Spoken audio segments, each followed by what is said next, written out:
और पाकिस्तान सीधा कब्र में नजर आएगा। और पाकिस्तान मौका देगा, क्योंकि खबरें आ रही हैं कि पाकिस्तान की सेना और आईएसआई एक बार फिर से पीओके में आतंकी लॉन्च पैड और ट्रेनिंग सेंटर के स्ट्रक्चर को खड़ा करने वाले हैं। लेकिन आतंकियों को भारत के हमले का डर सता रहा है, इसलिए पाकिस्तान की सेना अब आतंकियों को भरोसा दे रही है कि उनके लिए हाईटेक ट्रेनिंग कैंप बनाए जाएंगे ताकि भारतीय एजेंसीज के सर्विलांस से बचा जा सके। पाकिस्तान की सेना आतंकियों को भरोसा दे रही है कि उनके कैंप को खुद पाकिस्तान की सेना गार्ड करेगी। भाई आतंकी घबराए हैं कि कभी भी कोई मार देगा, तब तो कह रहे हैं अरे हम बचाएंगे ना यार। एक कैंप में 200 से ज्यादा आतंकियों की ट्रेनिंग या उनके रुकने का इंतजाम नहीं होगा, ताकि अगर भारत का हमला हो तो एक साथ 200 से ज्यादा आतंकी न टपक जाए। डरे हुए आतंकियों को फिर से ट्रेनिंग कैंप में लाने के लिए बहावलपुर में कुछ दिन पहले ही पाकिस्तान की सेना और आईएसआई ने आतंकियों के साथ बाकायदा एक मीटिंग की, जिसमें जैश ए मोहम्मद और लश्कर से जुड़े करीब 200 से ज्यादा आतंकी और कमांडर शामिल हुए। यानी यह मान के चलिए कि पाकिस्तान बहुत दिन नहीं लगाएगा और ऑपरेशन सिंदूर पार्ट 2 लॉन्च करने का मौका देगा। और इसीलिए चीन में बैठकर रक्षा मंत्री ने रूस से डील कर ली है कि भाई जल्दी, जितना जल्दी हो सके दो माल, क्योंकि ये तो जल्दी सुधरेगा नहीं पाकिस्तान, तो इसको फिर मारना है। पाकिस्तान अपने आतंकियों को फिर से एक्टिव इसलिए भी कर रहा है क्योंकि मुनीर फंस गया है। पाकिस्तान में लोग पूछ रहे हैं कि ट्रंप के साथ लंच तो कर आया मुनीर, लेकिन डील क्या करके आए हो, बताओगे नहीं क्या? आप सुन रहे हैं, पाकिस्तान के सांसद संसद में खड़े होकर मजाक बना रहे हैं कि हमेशा तो प्राइम मिनिस्टर जाता था, इस बार यही उठ के चल दिया मुनीर। चलो तुम ही चले गए, लेकिन आके बताओ तो कि क्या बात करके आए हो। कुछ खिलाया भी ट्रंप ने या खाली ऑर्डर दिया था, ये लिख लो, ये कर देना, ये लिख लो, ये करेंगे, सुन लो, ये करेंगे। पाकिस्तान का फील्ड मार्शल मुनीर तो अमेरिका में जाकर ट्रंप को नोबेल पीस प्राइज देने की सिफारिश कर रहा है। पाकिस्तान में शहबाज शरीफ भी ट्रंप को नोबेल के लिए नॉमिनेट कर रहे हैं, लेकिन उसके अगले ही दिन ट्रंप ने ईरान पर बम गिरा दिया था। इसी को लेकर अब पाकिस्तान की संसद में शहबाज शरीफ पर भी सवाल उठ रहा है। यानी पाकिस्तान के सांसद इस बात को लेकर भी पाकिस्तान की सरकार, वहां की सेना को एक्सपोज कर रहे हैं कि तुम तो मुसलमानों के साथ भी नहीं हो यार। ईरान के मुसलमानों के खून से हाथ सने हैं अमेरिका के, वहां फिलिस्तीन में मुसलमानों के खून से हाथ सने हैं अमेरिका के, और तुम वहां ट्रंप को कह रहे हो कि इसको जो है peace prize, Nobel peace prize दे दीजिए। यही है पाकिस्तान की सच्चाई। और इधर चीन में बैठकर भारत ने रूस से बड़ी डील की, उधर भारत ने चीन को भी अच्छे से समझा दिया कि पाकिस्तान के चक्कर में ना पड़ो भाई। एससीओ की मीटिंग के इतर भारत के रक्षा मंत्री राजनाथ सिंह ने चीन के रक्षा मंत्री से मुलाकात की। इस मुलाकात में चीन को आगाह करते हुए भारत की तरफ से कहा गया कि द्विपक्षीय रिश्तों में नई मुश्किलें खड़ी करने से बचना चाहिए। भारत की चीन को यह सलाह पाकिस्तान को लेकर थी। भारत ने चीन को समझा दिया कि कह देने से कोई अच्छा पड़ोसी नहीं होता, उसके लिए अच्छा माहौल भी बनाना पड़ता है। राजनाथ सिंह ने चीन के सामने ही पाकिस्तान के आतंकवाद का जिक्र किया, पहलगाम हमले का नाम लिया और चीन को बताया कि पाकिस्तान के जिस बर्बर हमले पर वो मुंह चुरा रहा है, उसमें निर्दोष लोगों की जान गई थी। राजनाथ सिंह ने चीन के रक्षा मंत्री को यह भी बता दिया कि कैसे भारत ने ऑपरेशन सिंदूर में पाकिस्तान के आतंकी ठिकानों को तबाह किया। यानी चीन के सामने ही भारत उसे पाकिस्तान की बर्बादी की कहानी सुना रहा था, और शायद चीन को थोड़ी अकल आए, ये उम्मीद कर रहा था। भारत की तरफ से चीन को यह भी समझा दिया गया है कि इस सीमा विवाद में बेवजह न उलझे और ऐसे मसलों को तरीके से सुलझाए, और इसके लिए भारत की तरफ से स्टेप बाय स्टेप प्रक्रिया को अपनाने पर जोर दिया गया। पहले 2024 की डिसएंगेजमेंट प्रक्रिया का पूरी तरह से पालन किया जाना चाहिए, सीमा पर तनाव कम करने का प्रयास किया जाना चाहिए, फिर सीमा को निर्धारित करने के लिए बातचीत की जाए ताकि हमेशा के लिए बॉर्डर विवाद का निपटारा हो सके। राजनाथ सिंह ने कहा कि ग्राउंड पर एक्शन लेना होगा, जो अविश्वास पैदा हुआ है उसे कम करना होगा। भारत और चीन दोनों तरफ से एलएसी पर शांति बनाए रखने पर जोर दिया गया। चीन के रुख से यही लग रहा है कि ऑपरेशन सिंदूर में पाकिस्तान की धुलाई देखकर वो ये समझ गया है कि भारत से सीधे टक्कर लेने में फायदा नहीं है बॉस।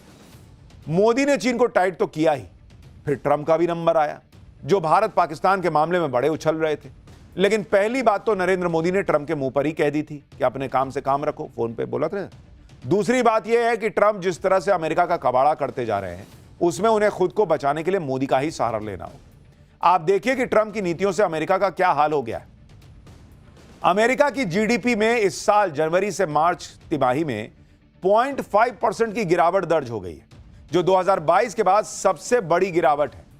जबकि अक्टूबर दिसंबर 2024 की तिमाही में अमेरिकी अर्थव्यवस्था 2.4% की दर से बढ़ रही थी।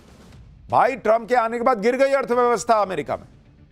ट्रंप ने जनवरी में ही राष्ट्रपति पद की शपथ ली थी और आते ही पूरी दुनिया से टैरिफ वॉर छेड़ दिया, जिसमें अब अमेरिका खुद फंस गया है। ट्रंप के आने के बाद अनुमान था कि अमेरिका की अर्थव्यवस्था 0.2% तक गिरेगी, लेकिन यह तो 0.5% गिर गई भाई, जिसकी वजह ट्रंप की टैरिफ नीति को माना जा रहा है। एक्सपर्ट्स के मुताबिक अमेरिका की जीडीपी में गिरावट के पीछे सबसे बड़ा कारण इंपोर्ट में होने वाली भारी बढ़ोतरी है। एक्सपर्ट्स के मुताबिक ट्रंप के टैरिफ शुल्क बढ़ाने की आशंका के चलते अमेरिकी कंपनियों ने भारी मात्रा में विदेशी सामान ऑलरेडी खरीद लिया और इससे अमेरिका की जीडीपी सिकुड़ गई। ट्रंप के फैलाए टैरिफ वाले रायते से अमेरिका की अर्थव्यवस्था को झटका लगा है। अब ट्रंप के सामने यह चैलेंज है कि भूल को सुधारे कैसे। शायद यही वजह है कि ट्रंप ने अचानक चीन से डील होने का ऐलान कर दिया, लेकिन क्या डील हुई इसकी डिटेल नहीं दी। उधर चीन ने इस पर कोई जानकारी नहीं दी है। चीन से डील के साथ ही ट्रंप ने यह भी ऐलान कर दिया कि वो भारत के साथ भी बहुत बड़ी डील करने वाले हैं। यानी ट्रंप को लग रहा है कि अमेरिकी अर्थव्यवस्था का जो हाल होता जा रहा है उसमें पहले से ही बोल दो कि मैं ये डील कर रहा हूं, वो डील कर रहा हूं, ताकि पब्लिक का गुस्सा ना झेलना पड़े। साथ ही उनको यह भी समझ में आ गया कि भारत के साथ डील किए बिना वो इससे निकल नहीं सकते। सुनिए एक बार। China yesterday, right?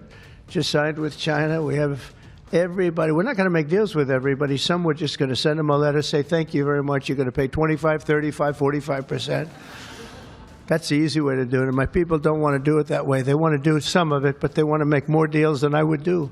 But we're having some great deals. We have one coming up, maybe with India, very big one, where we're going to open up India. Trump Bharat से डील करने की बात तो कर रहे हैं, लेकिन भारत ज्यादा भाव दे नहीं रहा। खबरें यह हैं कि भारत और अमेरिका के बीच जो ट्रेड डील पर बातचीत है वो अटक गई है। दरअसल ऑटो कंपोनेंट, स्टील और कृषि से जुड़े उत्पादों पर इंपोर्ट ड्यूटी को लेकर मतभेद की बातें चल रही हैं। सूत्रों के मुताबिक भारत की तरफ से कहा गया है कि वो डील करना चाहता है, लेकिन इसके लिए कुछ भी डील नहीं कर लेगा। भारत ने अपना रुख साफ कर दिया है कि वो जितना अमेरिकी प्रोडक्ट पर जहां छूट दे सकता था वो ऑलरेडी दे दिया है। अब फैसला यूएस को करना है। अगर 9 जुलाई के बाद अमेरिका रेसिप्रोकल टैरिफ्स भी लगा देगा तो भारत को लग रहा है कि वो इसके इंपैक्ट को झेल लेगा। यानी भारत ने अमेरिका को समझा दिया है कि भारत के हितों से समझौता करके डील नहीं होगी। जितना हम कर सकते हैं कर दिया, चलता है तो बताओ, नहीं तो चलते बनो। कृषि और कई ऐसे सेक्टर हैं जहां भारत को अपने घरेलू मार्केट को प्रोटेक्ट करना ही होगा। भारत के स्ट्रांग स्टैंड से एक बार फिर ट्रंप की झूठ की पोल खुल गई, क्योंकि पहले ट्रंप यह दावा कर रहे थे कि भारत ने नो टैरिफ एग्रीमेंट का प्रस्ताव दिया है, यानी अमेरिकी प्रोडक्ट पर कोई टैरिफ लगेगा ही नहीं। इधर भारत डील पर अपने स्टैंड पर अड़े हैं, उधर ट्रंप यही माहौल बना रहे कि भारत से तो बड़ी डील होने वाली है। ट्रंप भी ये बात जानते हैं कि भारत कितना बड़ा मार्केट है और वो युद्ध और गिरती अर्थव्यवस्था के बीच में फंसे हैं। उन्हें खुद इस बात का एहसास होगा कि भारत ही वो देश है जो जियोपॉलिटिकली ट्रेड के लिए उन्हें सबसे ज्यादा सूट करता है। ट्रंप को यह भी पता होगा कि इकोनॉमी सुधारने के लिए वो दुनिया में ना तो चीन के पास जा सकते हैं ना रूस के पास जा सकते। ट्रंप के लिए एक तरफ कुआं, दूसरी तरफ खाई वाली स्थिति है। ऐसे हालात में अमेरिका की अर्थव्यवस्था को सुधारने के लिए ट्रंप को भारत से ही उम्मीद होगी, क्योंकि पाकिस्तान तो किसी काम का है नहीं। वो तो खुद कटोरा लेकर खड़ा हो जाएगा कि सर कुछ इसमें डाल देते, आप मुझसे क्या मांग रहे हैं। आप देखिए कि अभी भारत और अमेरिका के बीच कुल बायलैटरल ट्रेड 11,28,000 करोड़ रुपए का है। साल 2030 तक दोनों देशों का टारगेट इसे करीब 4 गुना बढ़ाकर 42,74,000 करोड़ रुपए करने का है। अगर बायलैटरल ट्रेड डील हो जाती है तो इससे भी कहीं गुना ज्यादा फायदा अमेरिका को पहुंच सकता है। इससे अमेरिका की इकोनॉमी जो ट्रेड की वजह से गिर रही है वो वापस पटरी पर आ सकती है, और इसलिए ट्रंप को पता है कि उन्हें मोदी की जरूरत है। मोदी को उतनी जरूरत नहीं है, भारत को उतनी जरूरत नहीं है जितनी ट्रंप को भारत की जरूरत है। इनफैक्ट दुनिया को भारत की जरूरत है। ट्रंप को पीएम मोदी से उम्मीद इसलिए है क्योंकि ट्रंप ने इजराइल ईरान युद्ध में कूदकर कबाड़ा कर लिया।